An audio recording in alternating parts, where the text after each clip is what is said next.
Assalamualaikum warahmatullahi wabarakatuh. Bismillahirrahmanirrahim. Alhamdulillahirabbil alamin. Wassalatu wassalamu ala asyrafil anbiya'i wal mursalin. Sayyidina wa habibina wa maulana Muhammadin wa ala alihi wa sahbihi ajmain. Asyhadu an la ilaha illallah wahdahu la syarikalah wa asyhadu anna Muhammadan abduhu wa rasuluh. Faqad qala Allah ta'ala fi kitabihil karim wa huwa asdaqul qailin. A'udzu billahi minasyaitonir rajim. Bismillahirrahmanirrahim. Yarfa'illahu alladhina amanu minkum walladzina utul ilma darajat. Wa qala alaihi salatu wassalam may yuridillahu bihi khairan yufaqihu fiddin.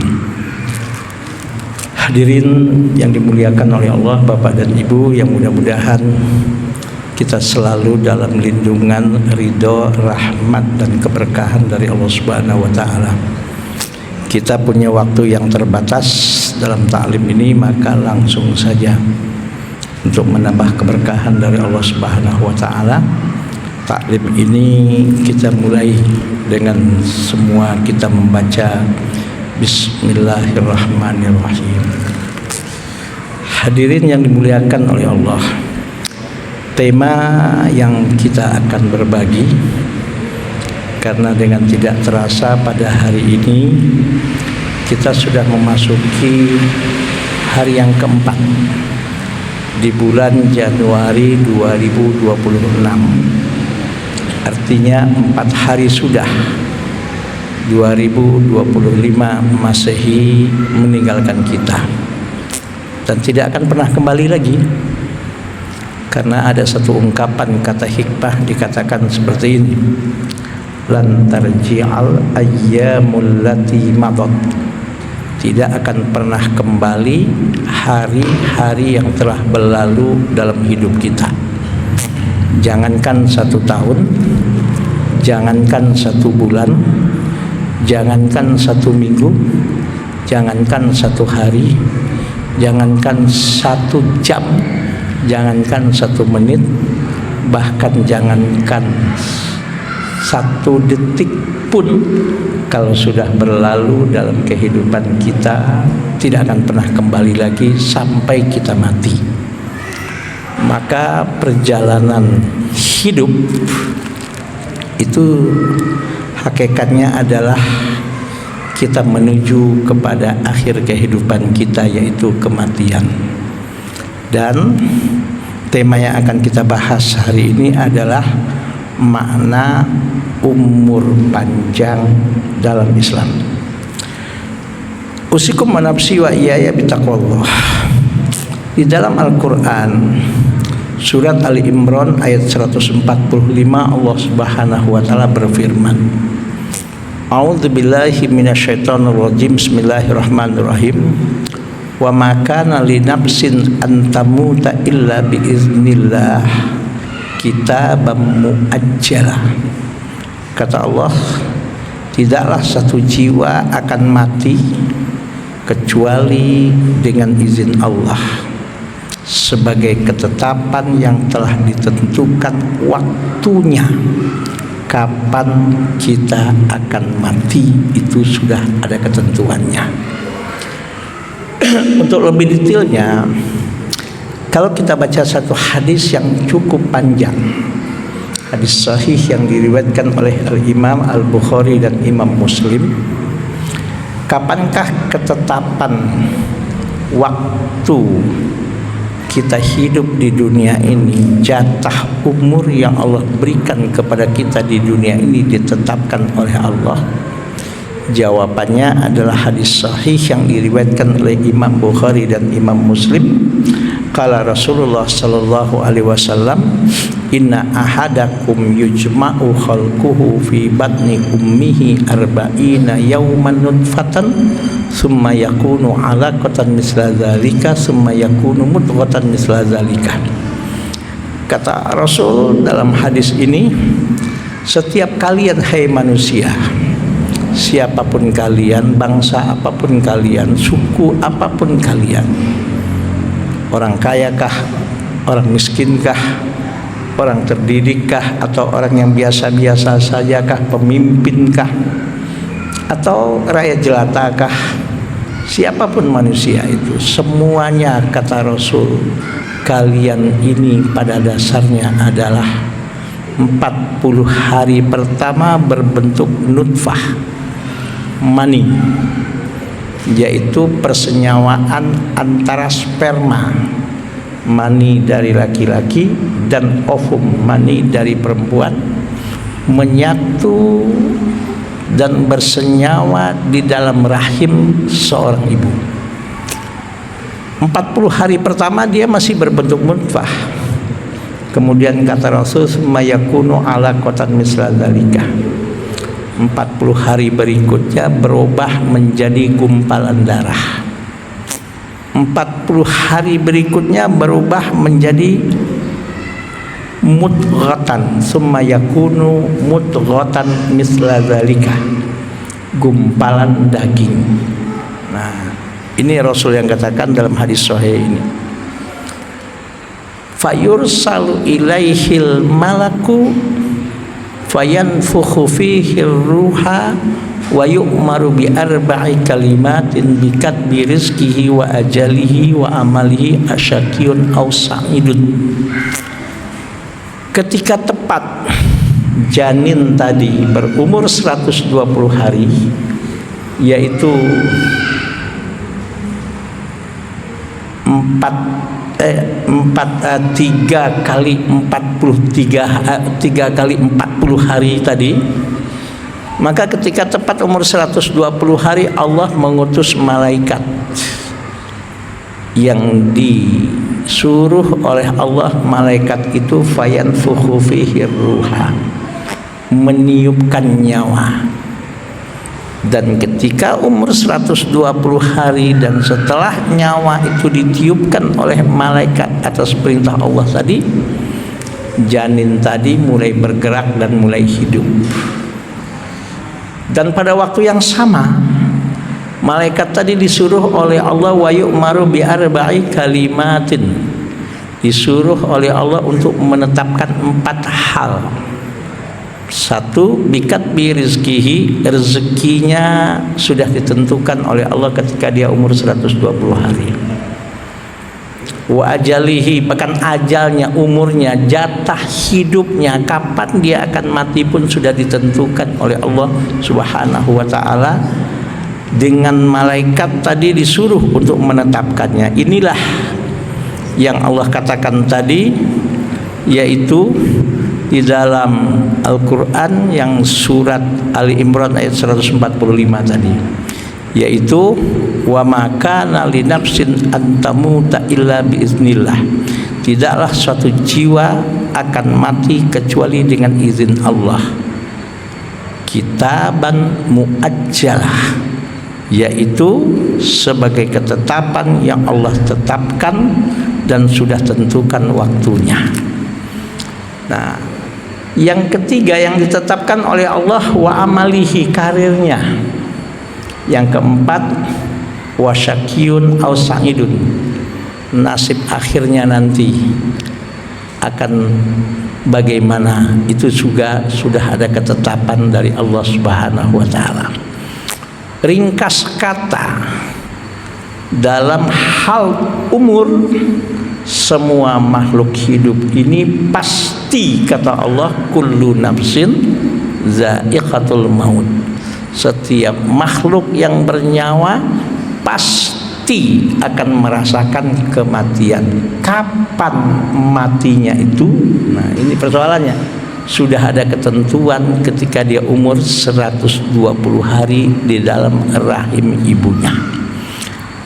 Maka perjalanan waktu yang kita jalani dalam kehidupan kita, dari detik berganti detik, dari menit berganti menit, dari jam berganti jam, dari hari berganti hari, dari minggu berganti minggu, dari bulan berganti bulan, bahkan dari tahun berganti tahun.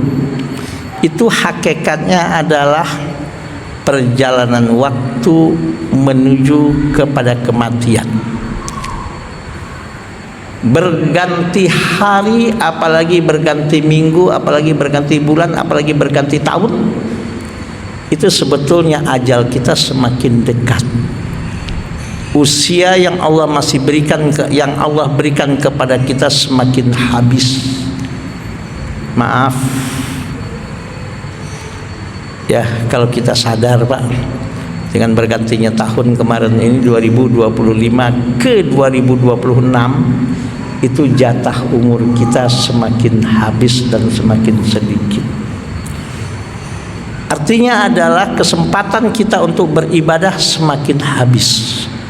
Kesempatan untuk kita melakukan kebaikan dan hal-hal yang bermanfaat pun semakin sedikit. Ibarat kita naik kereta api, berganti stasiun, stasiun yang kita tuju bukan semakin jauh tapi semakin dekat. Itulah hakikat perjalanan hidup. Dan kapan kita mati sudah ada ketentuannya dari Allah Subhanahu wa taala.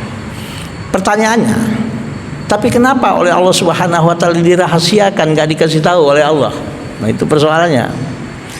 Allah itu mempunyai sifat Maha Pengasih. Allah itu mempunyai sifat Maha Penyayang.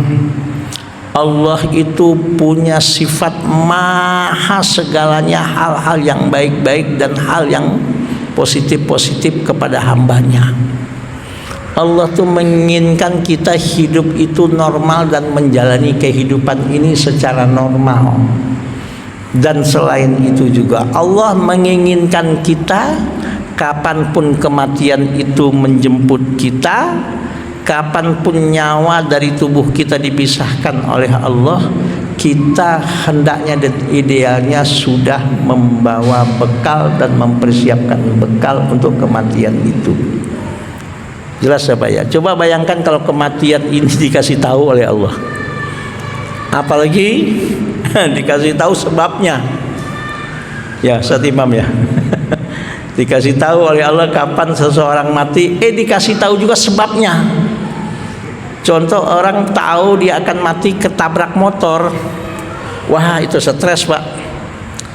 Gak berani dia naik motor, apalagi beli motor. Ngelihat motor aja udah takut, udah stres. Jangan-jangan motor ini yang nabrak saya, dia bilang. Jadi akhirnya dia gak bisa menjalani kehidupan ini secara normal. Maka Allah sayang kepada kita. Jalanilah kehidupan ini secara normal.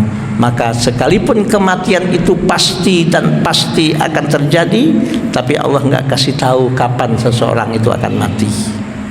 Namun diingat, dalam satu hadis sahih yang diriwayatkan oleh Imam Tirmidzi, apa kata Rasul? Qala Rasulullah sallallahu alaihi wasallam, mautul fujati, mati mendadak. Tahu mati mendadak Pak? Mati tiba-tiba. Ya. Apa kata Rasul? Mautul fujati rohatun lil mu'min. Itu sebetulnya adalah Allah sayang kalau yang mendadak itu meninggalnya adalah orang yang beriman. Kenapa? Allah menginginkan dia rohah, istirahat dari segala perjuangan dan penat dan capeknya kehidupan di dunia ini. Tapi sebaliknya, wa adzabun alal fajir, mati mendadak adalah sekaligus azab, punishment yang Allah berikan kepada orang yang sedang berbuat dosa. Kenapa? Karena Allah enggak beri kesempatan kepada dia untuk bertaubat. Ini yang harus kita renungkan. Nah, usikum manapsi wa iyaya bitaqwallah. Pertanyaannya adalah, apa sih yang dimaksud dengan umur panjang dalam Islam? Ya, dalam Islam umur panjang atau yang disebut dengan tulul umri itu tidak semata-mata berarti usia yang lama secara angka, kuantitas, tetapi usia yang diberkahi, yaitu umur yang dipenuhi ketaatan, amal soleh dan manfaat bagi diri serta orang lain. Karena itu seseorang bisa berumur pendek secara fisik tetapi panjang secara nilai dan sebaliknya. Maka ukuran umur panjang dalam Islam adalah kualitas umur tersebut, bukan kuantitas semata. Al-Imam Asy-Syafi'i rahimahullah sebagai contoh, Pak. Beliau lahir tahun 150 Hijriah, wafat tahun 204 Hijrah. Berarti usia beliau secara tahun Hijriah hanya 54 tahun. Itu kalau setahun Masehi kurang lebih hanya sekitar 52 tahun. Kalau menurut hitungan tahun Masehi, sudah tahun 204 Masehi yang lalu beliau wafat. Sekarang sudah 1447 Masehi, berarti sudah 1243 tahun yang lalu, 12 abad yang lalu Imam Syafi'i wafat. Artinya secara umur nggak sampai panjang-panjang amat, apalagi kalau dihitung dengan Masehi. Tapi coba lihat, sampai sekarang Imam Syafi'i itu masih disebut orang namanya. Bahkan sampai kiamat pun insya Allah Imam Syafi'i masih disebut orang. Siapa itu beliau? Kenapa? Karena umurnya berkah. Kenapa?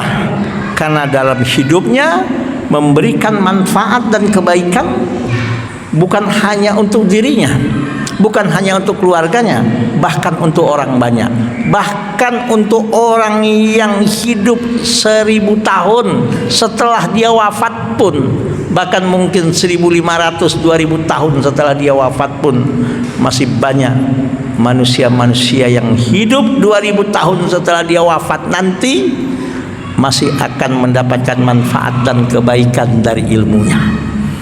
Nah, inilah yang disebut dengan umur panjang. Ya, maaf orang sekarang, Mbak, ya Allah, ada yang kita lihat umurnya 70 tahun tapi baru meninggal seminggu, tetangganya udah lupa. Baru seminggu, boro-boro tetangganya, keluarganya udah lupa. Kadang-kadang jangankan keluarganya, anaknya pun, bapaknya baru meninggal 2 bulan udah lupa. Ada nggak baik? Bahkan ada orang yang meninggal, maaf, naudzubillah min zalik. Siapa yang meninggal? Si Anu. Apa kata orang? Alhamdulillah, bukan dari dulu aja tuh orang meninggal katanya. Astagfirullahalazim. Mudah-mudahan kita dijaga oleh Allah Subhanahu wa taala dan umur kita selalu diberkahi oleh Allah Subhanahu wa taala. Nah, maka kematian itu kata Allah Subhanahu wa taala di dalam surat Ali Imran ayat 145 ini, kitabam muajjala, sudah ada waktunya dan sudah ditentukan kapan, di mana, sedang apa kita mati. Ya, sudah ada ketentuan. Kita nggak akan bisa untuk menghindar dari kematian. Bahkan Allah bilang, walau kuntum fi burujim musyayyada, sekalipun kau bersembunyi di suatu benteng yang sangat kokoh dan kuat, kalau memang sudah waktunya mati, ya sudah. Nah, pertanyaannya adalah apa itu umur panjang? Sudah kita jelaskan tadi, umur yang berkah, umur yang bernilai, umur yang bermanfaat. Ingat dalam surat Yasin ayat 68 Allah katakan, ini secara fisik Pak ya. Apa kata Allah? A'udzubillahi minasyaitonirrajim. Bismillahirrahmanirrahim. Wa man nu'ammirhu nunakkisu fil khalqi afala yaqilun. Barang siapa yang aku panjangkan usianya tapi dari segi kuantitas, ya, aku panjangkan usianya dari aspek kuantitas. Ya, kalau sekarang mungkin disebut manula, manusia usia lanjut. Apa konsekuensi yang dia harus hadapi? Nunakisu fil khalqi, kata Allah. Aku balik kondisi fisiknya. Nah, yang sering kita bahas, Pak, anak kecil ketika lahir nggak punya gigi. Kakek-kakek dan nenek-nenek juga sudah nggak punya gigi. Bedanya anak kecil giginya belum tumbuh, kakek-kakek dan nenek-nenek giginya sudah pada pamit semua. Tapi sama-sama tidak punya gigi. Dibalik oleh Allah kondisinya ketika dia masih kecil. Kemudian ketika seorang manusia lahir, ya Pak ya, kulitnya keriput. Coba lihat anak kecil umur sebulan 2 bulan tuh kulitnya keriput, Pak. Nenek-nenek dan kakek-kakek kulitnya mulai keriput lagi. Kondisinya sama. Bedanya anak kecil dagingnya belum tumbuh. Kalau kakek-kakek dan nenek-nenek, kalau kata orang kampung, dagingnya sudah kisut, kalau kata orang Bojonggede atau kata orang Parung, udah menyusut. Anak kecil itu punya bau tersendiri yang khas, Pak. Anak kecil itu, Pak. Ayo, siapa yang punya cucu atau punya anak yang masih orok, Pak? Baunya khusus ya, Pak ya. Baunya enak. Kakek-kakek dan nenek-nenek juga punya bau yang khusus. Tapi Pak, baunya anak kecil dengan baunya kakek-kakek dan nenek-nenek, minimal bau balsem, mau minyak angin, bau apa lagi? Sama-sama punya bau khusus. Maaf, anak kecil cerewet. Bagaimana gak cerewet? Jam 2 pagi bapak ibunya lagi tidur, dia jerit-jerit, nangis. Iya kan toh? Dia nggak tahu bapak ibunya capek apa enggak, apalagi ibunya, dia nggak peduli. Bahkan bapak ibunya sakit pun dia nggak peduli. Kalau memang sudah maunya pagi malam-malam pun teriak, cerewet. Kadang-kadang bapak ibunya nggak tahu apa yang diinginkan anak ini. Orang tua pun kalau sudah uzur juga cerewet. Kata anak-anak, kata orang tua, cerewetnya anak kecil imut-imut, cerewetnya orang tua. Nah, makanya ya Allah, ya, ketika anak bisa berbakti kepada orang tuanya yang ketika itu orang tuanya sudah mulai bergantung kepada dia, itu salah satu bentuk apa yang disebut dengan bakti seorang anak kepada orang tua. Bagaimana sabarnya anaknya tersebut menghadapi kondisi orang tuanya yang sudah serba ketergantungan kepada dia. Tapi sebetulnya belum ada apa-apanya kalau dibandingkan dengan pengorbanan orang tuanya ketika dia masih bayi dan ketika dia masih kecil. Nausikum wa nafsi wa iyaya bitaqwallah. Jadi umur panjang itu apa sih? Umur yang diberkahi oleh Allah Subhanahu wa taala. Umur panjang itu umur yang bagaimana sih? Umur yang memberikan manfaat dan kebaikan. Makanya itu siapa manusia yang terbaik? Dalam satu hadis yang diriwayatkan oleh Al-Imam At-Tirmizi, an Abdullah ya bin Yasar qila, suatu hari Rasulullah ditanya, ya Rasulullah, ayyun nasi khairan, ayyun nasi khairun. Ya Rasulullah, ayyun nasi khairun, siapa sih manusia yang terbaik itu? Apa kata Rasulullah? Qala man tala umruhu wa hasuna amaluhu. Manusia yang terbaik adalah yang usianya panjang dan segala apa yang dilakukannya itu bermanfaat dan baik. Nah, yuk kita tanya diri kita masing-masing. Kita nggak usah nunjuk orang. Kalau kita nunjuk orang, maaf, kita nggak pernah introspeksi diri. Betul, Pak. Kalau kita nunjuk orang, kita nggak pernah introspeksi diri. Kita merasa diri kita aja yang paling baik. Ayo, apa sih hal yang sudah kita lakukan yang bermanfaat? yang kalau kita meninggal nanti pahalanya masih tetap mengalir. Kan ada satu hadis yang sering kita kenal kok, yang sering kita dengar. Hadis sahih yang diriwayatkan oleh Al-Imam Muslim. Apa kata Rasul? Qala Rasulullah sallallahu alaihi wasallam. Apa kata Rasul? Idza mata ibnu adama in qata'a amaluhu illa min salasin. Apabila anak manusia meninggal, siapapun manusia itu, bangsa apapun dia, suku apapun dia, in qata'a amaluhu, kalau dia sudah meninggal semua amal perbuatannya putus. Maaf ya, mau ke kuburan pun harus dianterin, betul nggak Pak? Jenazahnya pun harus dimandikan, bahkan kain kafan pun harus dipakaikan, nggak bisa ngapa-ngapain udah. Dan kita akan seperti itu semuanya, nggak ada tanpa terkecuali. Itu pun kalau maaf, kalau seseorang itu meninggal dunia mayatnya ditemukan, betul nggak Pak? Masih ingat kecelakaan pesawat yang beberapa tahun yang lalu? Banyak sekali kejadiannya Pak.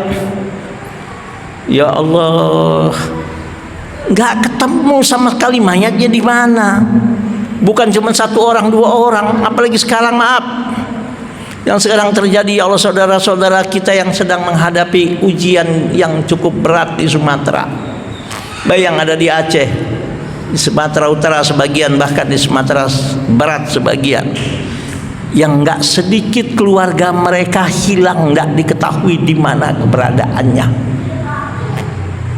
Kita nggak tahu kapan kita mati, kita nggak tahu sedang apa kita mati, dan kita nggak tahu apakah mayat kita, jenazah kita kalau kita mati nanti ditemukan oleh keluarga kita. Kita nggak tahu kapan kita mati, di mana kita mati, sedang apa kita mati, kita nggak tahu. Apa yang menyebabkan kita mati kita nggak tahu. Yang pasti kematian itu pasti akan kita hadapi. Maka di antara orang yang umur panjang adalah salah satunya amal perbuatan ketika dia hidup itu tidak putus. Bukan hanya sekedar manfaatnya, pahalanya pun masih mengalir dirasakan oleh dia walaupun dia sudah terbujur sekian ratus tahun di kuburannya. Ya Allah, yuk kita lihat diri kita. Sehingga Allah, Rasul katakan, iza mata ibnu adam in qata'a amaluhu illa min salasin. Apabila manusia meninggal siapapun dia. Saya tertarik ungkapan kata-katanya iza mata ibnu adam, dalam satu lafaz Rasul mengatakan iza matal insanu. Itu lafaz yang lain, wa fi lafzin. Nah, kalau iza mata ya yang disebut dengan al-insan itu isimnya adalah isim mufrad. Kata yang menunjukkan arti satu, dimakrifatkan dengan alif lam lil jinsi. Kalau kita belajar ilmu namanya ilmu usul fikih, apabila dalam Al-Quran dan hadis, apabila ada lafaz isim mufrad dimakrifatkan dengan alif lam lil jinsi, maka lafaz ini adalah min alfazil am. Apa arti min alfazil am? Lafaz yang menunjukkan arti umum tanpa batas siapapun manusia itu, bangsa apapun dia, suku apapun dia, status sosial bagaimanapun dia, baik dia orang pintar atau orang biasa, baik dia politisi atau rakyat biasa, orang kaya, orang miskin, orang kota, orang desa, siapapun yang namanya manusia, kalau dia meninggal in qata'a amaluhu, putus semua amal perbuatannya kecuali illa min salasin, 3 hal. Nah, 3 hal ini yang sering kita dengar, sodakotin jariyatin. Ya, sodakotin jariyatin. Apa itu sodakotin jariyatin? Sodakoh jariyah. Ya, apa itu sodakoh jariyah? Dan dahsyatnya lagi hadis ini, Pak, sodakotin jariyatin pakai lafaz sodakoh, bukan as-sodakoh al-jariyah. Pakai isim nakirah. Apa itu isim nakirah? Dalam bahasa Inggrisnya common noun. Apa artinya? Yang tidak putus. Bagi orang yang sudah meninggal siapapun dia adalah sedekah jariyah. Kebaikan apapun yang ia lakukan, dan tidak mesti sedekah itu berupa harta dan materi. Kenapa? Karena ada orang boro-boro untuk bersedekah dengan hartanya, untuk hidupnya aja dia tidak berkecukupan. Sedekah apa? Segala pun bentuk kebaikan. Bisa kebaikan harta memang kalau dia ada, bahkan kalau mampu wajib dia yang namanya sedekah wajib, yaitu zakat.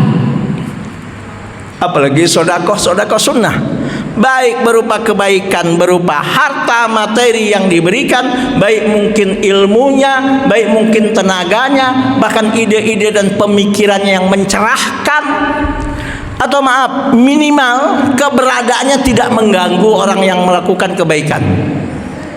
Jariyatin, yang mana manfaat dan kebaikan sodakohnya itu masih tetap mengalir dirasakan oleh orang-orang yang masih hidup-hidup. Contoh, saya yakin saya yakin yang ikut menyumbang membangun masjid ini, saya yakin sudah ada yang meninggal dunia. Saya yakin yang menyumbangkan hartanya, yang menyumbangkan tenaganya, yang menyumbangkan waktunya, yang menyumbangkan tenaganya, yang menyumbangkan ide-ide dan pemikirannya, sehingga masjid ini berdiri kokoh sekarang dan kita bisa merasakan manfaat dan kebaikan keberadaan masjid ini. Saya yakin pasti sudah ada yang meninggal dunia. Kalau dia bersodakoh ketika hidup, sodakohnya lillahi ta'ala, dan dia ada seorang yang beriman, insya Allah pahalanya tetap akan masih mengalir kepadanya. Itu yang kesatu. Yang kedua, sodakotin jariyatin au ilmin yuntafa'u bihi. Nah, ini lagi nih, Rasul menggunakan kata ilmin. Apa itu ilmin? Ilmu, tapi lagi-lagi tidak pakai al-ilmi, pakai ilmin, nggak ada alif lam, isim nakirah, common noun. Tapi dahsyatnya di situ setelah kata ilmin, si isim nakirah ada yuntafa'u bihi. Apa itu yuntafa'u bihi? Kata kerja. Kalau dalam ilmu nahwunya disebut jumlah fi'liyah. Nah, ini dahsyatnya ilmu nahwu nih, Pak. Apabila ada jumlah fi'liyah, kalimat yang dimulai dengan kata kerja terdapat setelah isim nakirah, maka dalam kajian gramatika bahasa Arab, jumlah fi'liyah ini kedudukannya sebagai na'at atau sebagai sifat atau sebagai adjektif. Jadi artinya apa? Yang mengalir bagi orang-orang yang sudah meninggal dunia, pahalanya, kebaikannya, manfaatnya, insya Allah, walaupun dia sudah lama meninggal dunia, apabila orang yang meninggal ini dia beriman dan dia punya ilmu apapun, yang penting ilmu itu bermanfaat dan dirasakan manfaat dan kebaikannya oleh orang yang masih hidup. Ya, ada yang bertanya, apakah ilmu agama? Bisa. Apakah harus ilmu tafsir? Bisa. Apakah harus ilmu fikih? Bisa. Apakah ilmu bagaimana konstruksi bangunan, ilmu-ilmu yang dimiliki oleh para insinyur? Bisa. Coba Pak, kalau nggak ada insinyur yang bangun masjid ini, kalau nggak pakai ilmu insinyur, nggak pakai ilmu konstruksi bangunan, ngasal, bisa rubuh nggak di bangunan? Ilmu apa aja Pak? Pokoknya segala ilmu apapun. Bahkan seseorang koki, misalnya, dia punya ilmu bagaimana cara memasak yang bagus, cara memasak yang enak, diajarkan kepada keluarganya, diajarkan kepada orang kampungnya, bagaimana cara memasak yang enak dan memasak yang lezat dan juga berkualitas. Sehingga dengan ilmu kokinya yang diajarkan kepada tetangganya tadi punya keahlian, punya skill bagaimana memasak, sehingga tetangganya tadi punya skill dan keterampilan bisa memasak, sehingga dia bisa membuka lapangan pekerjaan.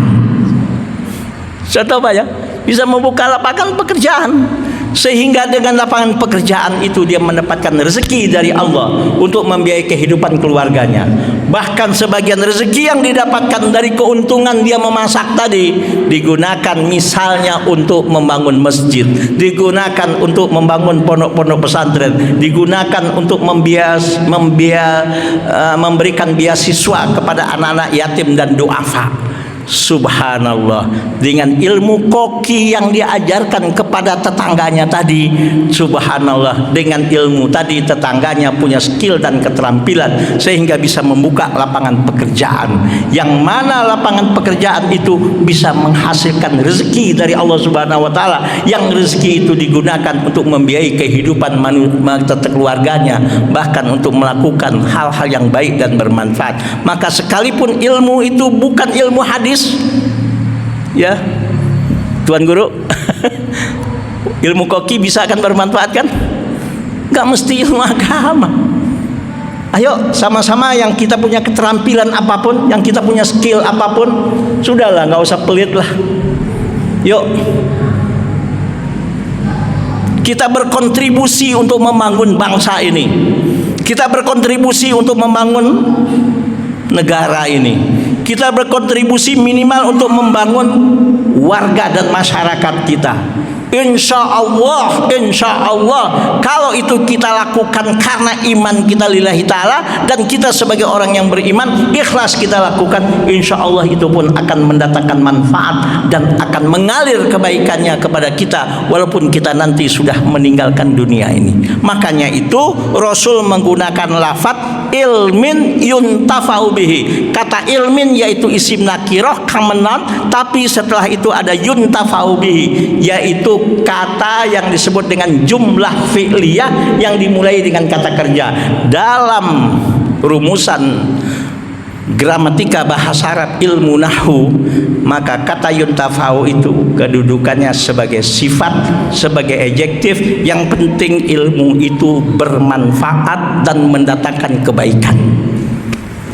Apalagi ilmunya ilmu agama, apalagi ilmunya ilmu fikih, apalagi ilmunya ilmu tauhid, ilmu tafsir, ilmu hadis dan sebagainya. Pokoknya ilmu apapun lah, yang penting manfaat dan kebaikannya dirasakan oleh orang banyak, bukan hanya untuk dirinya. Oke? Nah, yang ketiga yang tidak putus adalah waladin solihin yatulahu. Nah, ini lafadznya lagi di sini pakai isim nakirah lagi nih, bukan al-walad as-soleh. Nah, saya tertarik Rasul menggunakan lafadz dalam hadis ini dengan lafadz walad, ya, bukan ibnin. Dan udah saya cari hadis ini di dalam 9 kitab hadis, karena sekarang gampang kok, apalagi sekarang ada yang namanya Android, ini gampang sekali. Dulu sebelum ada Android ini saya punya kitab di rumah itu, sampai sekarang ada, saya beli waktu saya kuliah di Madinah dulu, namanya Al-Mu'jamul Mufahras li Al-Fazil Hadis. Ya, itu hadis-hadis yang ada dalam 9 kitab hadis, Sahih Bukhari, Sahih Muslim, Sunan Tirmizi, Sunan Nasai, Sunan Abi Daud, Sunan Ibnu Majah, Muwatta Malik, Musnad Ahmad dan Sunan Ad-Darimi. Itu semua hadis-hadis itu kalau kita tahu satu kata aja lafadz di situ bisa dicari, indeksnya ada. Ternyata dalam 9 kitab hadis itu yang disebut dengan Al-Kutubut Tis'ah, Rasul tidak pernah mengungkapkan dengan ungkapan au ibnin solihin, yang ada au waladin solihin yat'ulahu. Nah, apa bedanya ibnin dengan walad? Kalau ibnin itu anak biologis, Muhammad bin, ya, kalau laki-laki. Kalau perempuan, Fatimah binti Muhammad. Tapi Rasul menggunakan kata walad. Walad itu artinya apa? Silahkan buka dalam kamus Arab ke Arab. Walad itu artinya orang yang dilahirkan, pokoknya anak manusia, anak siapapun. Jadi kalau ada yang mengatakan, oh yang sampai kepada si mayit setelah dia meninggal dunia hanya 2 anak kandung, maaf, orang ini nggak ngerti hadis ini, salah menyimpulkannya. Kenapa? Karena Rasul nggak pernah menggunakan lafadz dengan au ibnin solihin, tapi waladin solihin. Jadi waladin solih ini artinya apa? Waladin solih ini artinya adalah apabila anak manusia meninggal, yang ketiga yang selalu tidak putus dan insya Allah akan bermanfaat walaupun dia sudah meninggal, seakan-akan umurnya panjang, adalah doa siapapun anak manusia yang soleh, nggak mesti anak kandungnya. Sebab kalau cuma hanya anak kandung yang sampai kepada si mayit setelah dia meninggal, Rasul nggak menggunakan lafaz walad. Kalau hanya doa anak kandung, pasti lafadznya adalah ibnin. Itu yang pertama. Yang kedua, kalau yang sampai kepada si mayit hanya doa anak kandung, selain doa anak kandung nggak sampai, maaf, di mana letak keadilan Allah? Karena banyak orang yang meninggal dunia nggak sempet punya anak, baik meninggal belum sempat nikah atau nikah sampai meninggal nggak punya anak. Siapa yang doainya? Itu satu. Kedua, ketiga, kalau yang sampai ke si mayit hanya doa anak kandung, apa gunanya syariat sholat jenazah? Gak ada gunanya. Kenapa? Karena dalam takbir ketiga, takbir keempat, isinya doa semua kepada si mayit. Yang nyolatin anaknya kagak ada. Ya bagus, banyak gak kayak gitu? Apa gunanya syariat sholat jenazah kalau yang sampai hanya kepada si mayit? Mana letak keadilan Allah? Banyak orang yang meninggal dunia sampai dia meninggal nggak punya anak. Baik nggak punya anaknya, dia nggak sempat nikah, ataupun nikah sampai meninggal nggak punya anak. Maaf, orang nggak punya anak aja dalam kehidupannya sudah menjadi satu kekurangan dalam hidupnya. Tambah lagi setelah meninggal nggak ada harapan bisa didoakan oleh orang lain. Betapa kejamnya Allah Subhanahu wa Ta'ala kalau yang sampai kepada si mayit hanya doa anak kandung. Jelas, Pak? Nah, yuk kita tanya diri kita masing-masing. Kita ini mau nggak umur panjang? Artinya umur panjang apa? Umur yang berkualitas. Artinya apa? Walaupun kita sudah meninggal dunia, seakan-akan kita masih melakukan kebaikan. Oke, Pak ya. Tapi ada satu ungkapan begini, Pak. Saya nggak tahu deh ya. Kalau ke mall itu uang biru yang merah tuh kayaknya sedikit banget itu kalau cuma 1-2 lembar. Tapi kalau ada kotak amal jalan di masjid, ya Pak ya, keropak itu yang biru sama yang merah itu kayaknya, Pak, berat sekali ya Pak ya. Bahkan merah hampir nggak ada. Iya kan? Padahal itulah yang sebetulnya akan membawa kita menjadi manusia yang berumur panjang. Apa yang dimaksud dengan umur panjang ini? Walaupun dia sudah meninggal dunia, kebaikannya masih dikenang oleh orang lain. Walaupun dia sudah meninggal, hal-hal yang bermanfaat dan yang baik masih dirasakan oleh orang banyak. Subhanallah. Walaupun dia sudah lama meninggalkan dunia ini, orang masih banyak yang mendoakannya. Bahkan bukan cuma sekedar mendoakannya, tempat dia dimakamkan, subhanallah, banyak diziarahi oleh orang lain. Sehingga walaupun dia sudah meninggal dunia, subhanallah, itu tempat bisa menjadi lapangan pekerjaan yang khusus, menjadi sumber rezeki bagi orang banyak. Ya, tapi tetap maaf ya, ziarah kubur ada etikanya. Ya, jangan ke jenazah siapapun dia kita minta sama jenazah, nggak boleh. Orang yang meninggal itu kita doakan. Ya, kalau minta kaya jangan ke orang yang udah meninggal, minta kaya kepada siapa? Kepada Allah Subhanahu wa Ta'ala. Oke, jelas Pak ya. Jadi umur panjang adalah umur yang berkualitas. Umur panjang adalah umur yang mendatangkan manfaat. Maka Imam An-Nawawi mengatakan umur panjang yang disebut dalam hadis bisa bermakna hakiki usia bertambah atau maknawi keberkahan umur amal yang banyak. Ibnu Hajar Al-Asqalani mengatakan perpanjangan umur terjadi secara hakikat dalam catatan malaikat meskipun ilmu Allah telah tetap, yaitu kapan dia akan meninggal dunia. Imam Ghazali mengatakan hakikat umur panjang bukan pada lamanya hidup, tetapi berapa banyak hati hidup bersama Allah. Sudah bel belum? Belum ya? Oke, ada pertanyaan silakan Mbak. Dan Ibnu Rajab mengatakan Al-Hambali, orang yang diberi umur panjang lalu istiqomah dalam taat, itulah nikmat yang terbesar. Nah, pertanyaannya apa itu istiqomah? Istiqomah itu adalah mabda'u hayatihi, prinsip hidupnya adalah lillah. Ya, prinsip hidupnya adalah lillah.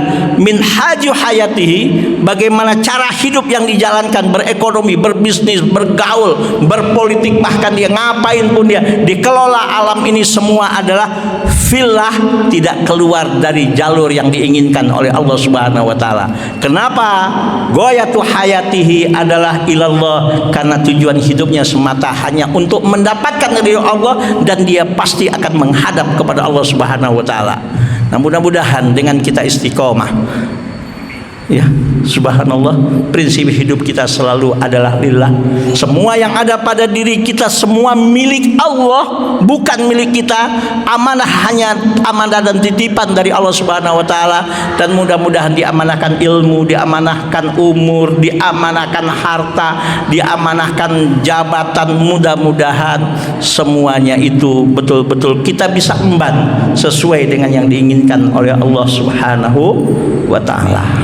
Nah, mudah-mudahan ridho, rahmat dan keberkahan dari Allah senantiasa dilimpahkan oleh Allah dalam kehidupan kita, dan mudah-mudahan kita menjadi manusia-manusia yang panjang umur kita.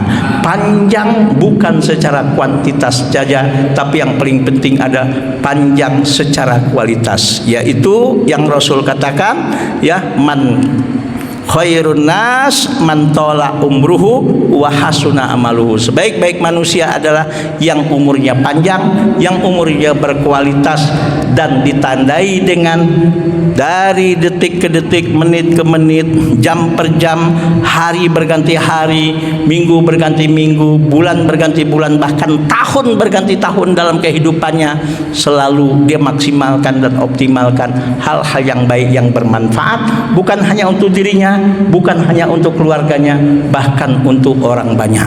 Subhanakallahumma wa bihamdika asyhadu an la ilaha illa anta astaghfiruka wa atubu ilaik. Wallahul muwaffiq ila aqwamit thoriq. Assalamualaikum warahmatullahi wabarakatuh.